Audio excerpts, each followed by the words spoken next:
I now put the motion moved by Sri Narendra Modi and seconded by Sri Rajnath Singh to the vote of the House. The question is that Sri Om Birla, a member of this House, be chosen as the Speaker of this House. Those in favor may say aye. Those against may say no. I think the ayes have it. The ayes have it. The motion is adopted. Sri Om Birla is declared elected as the Speaker of this House. और इस तरह देश की 18वीं लोकसभा को उसका अध्यक्ष मिल गया। ओम बिरला इस लोकसभा के अध्यक्ष चुन लिए गए हैं। उनके नाम का प्रस्ताव स्वयं पीएम मोदी ने रखा, जिसका समर्थन रक्षा मंत्री राजनाथ सिंह, गृह मंत्री अमित शाह और परिवहन मंत्री नितिन गडकरी जैसे वरिष्ठ मंत्रियों ने भी किया। मैं प्रस्ताव करता हूं कि श्री ओम बिरला जो इस सभा के सदस्य हैं, को इस सभा के अध्यक्ष के रूप में चुना जाए। आपकी अनुमति से माननीय प्रधानमंत्री जी द्वारा प्रस्तुत प्रस्ताव का मैं समर्थन करता हूं। इसके बाद प्रोटेम स्पीकर भर्तृहरि महताब ने मत विभाजन करवाया और ध्वनि मत से ओम बिरला को स्पीकर पद के लिए चुन लिया गया।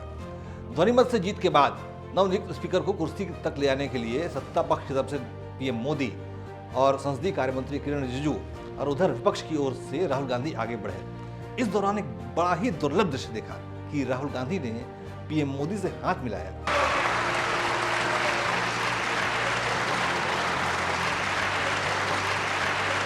हालांकि स्पीकर पद के लिए लोकसभा में पहली बार मत विभाजन का सहारा लिया गया है। इसके पहले स्पीकर पद के लिए आम सहमति का रास्ता अपनाया जाता था, लेकिन कांग्रेस नीत इंडी गठबंधन ने लोकसभा अध्यक्ष पद के लिए ओम बिरला के सामने 8 बार के सांसद के सुरेश को खड़ा कर दिया। महाशय, जो प्रस्ताव अभी रखा गया है के सुरेश जी के लिए, उनको सदन का अध्यक्ष चुना जाए, मैं उसका समर्थन करता हूँ। Sir, I would like to move the motion that Shri Kodikunil Suresh, as a member of the House, to choose Thiru Kodikunil Suresh as the Speaker of the House. लेकिन के सुरेश को स्पीकर पद के लिए आवश्यक समर्थन प्राप्त नहीं हो पाया, क्योंकि ओम बिरला के पक्ष में पूरा एनडीए एकजुट था। हालांकि उनकी जीत बिल्कुल तय मानी जा रही थी, लेकिन विपक्ष ने सदन में सिर्फ और सिर्फ अपनी शक्ति दिखाने के लिए के सुरेश को बलि का बकरा बना दिया, क्योंकि उनकी हार तय थी। क्योंकि कांग्रेस ने जब के सुरेश के नाम का प्रस्ताव किया था, तब उसमें सभी विपक्षी दलों की सहमति शामिल नहीं थी। 29 सांसदों वाली तृणमूल कांग्रेस ने तो के सुरेश के नाम पर असहमति जताते हुए उनके नाम के प्रस्ताव पर दस्तखत तक करने से मना कर दिया था। तभी से के सुरेश के हार की आशंका जताई जाने लगी थी। हालांकि ओम बिरला की जीत के बाद पीएम मोदी समेत सभी दलों के सांसदों ने उन्हें बधाई दी, जिसमें विपक्ष के सांसद भी शामिल थे। आदरणीय अध्यक्ष महोदय, ये सदन का सौभाग्य है कि आप दूसरी बार इस आसन पर विराजमान हो रहे हैं। I'd like to congratulate you for your successful election for the second time. Lok Sabha के नवनिर्वाचित अध्यक्ष जी को मैं बहुत बहुत बधाई और शुभकामनाएं देना चाहता हूं। ओम बिरला के लोकसभा अध्यक्ष पद पर आसीन होने और के सुरेश के मात खाने के साथ ही 18वीं लोकसभा में विपक्ष को पहला झटका लगा है।